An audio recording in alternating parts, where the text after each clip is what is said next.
Investigators say the so-called mastermind behind the shootings at local leaders' homes meant to hurt people. News 13's Marilyn Upchurch has the new troubling details. She's live tonight near the apartment building where Solomon Pena was arrested yesterday.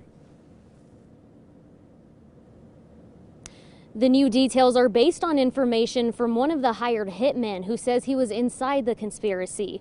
He ties everything back to Pena, who last year unsuccessfully ran for the State House of Representatives. Anyone who takes the plunge to participate in our democracy, to get into the process, should never have to encounter that type of violence. The state speaker of the House today condemning the shootings at the start of the legislative session. While leaders are relieved, they remain shaken. In a statement from Bernalillo County Commissioner Adrian Barboa, she says too many people have become victims of gun violence and more needs to be done to stop it.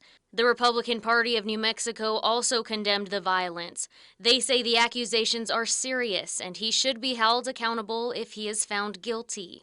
Pena made headlines last year as a felon running for House District 14 in southwest Albuquerque. But after losing by a landslide, he refused to concede. APD says Pena went to the homes of elected officials. This video showing Pena handing then Bernalillo County Commissioner Debbie O'Malley documents that he claimed showed fraud in the election results.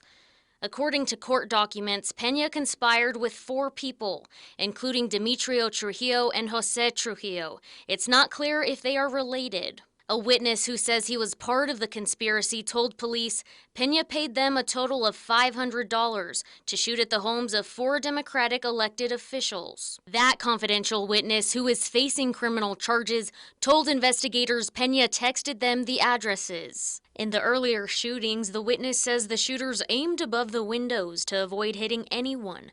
But Pena, he told police, was not happy about that and demanded they aim lower and hit the homes around 8 in the evening because those inside would more likely not be lying down. Police believe Pena may have personally participated in the shooting at Senator Lopez's home, where he tried to shoot an AR, but it jammed. APD says Jose Trujillo shot a handgun instead, hitting Lopez's daughter's room and showering her bed in sheetrock dust. Investigators caught a break in the case less than an hour later when BCSO pulled over Jose Trujillo for having expired tags and found guns in the car. During that search, 2 firearms were recovered, and at least one of them has been a direct match to the shooting that had just taken place. Police say the vehicle was registered to Pena.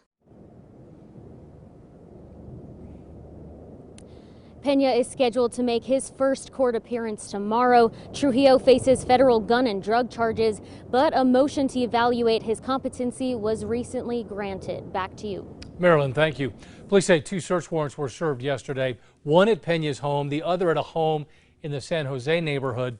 If guns are found, APD says they will be tested against the casings found at the crime scenes.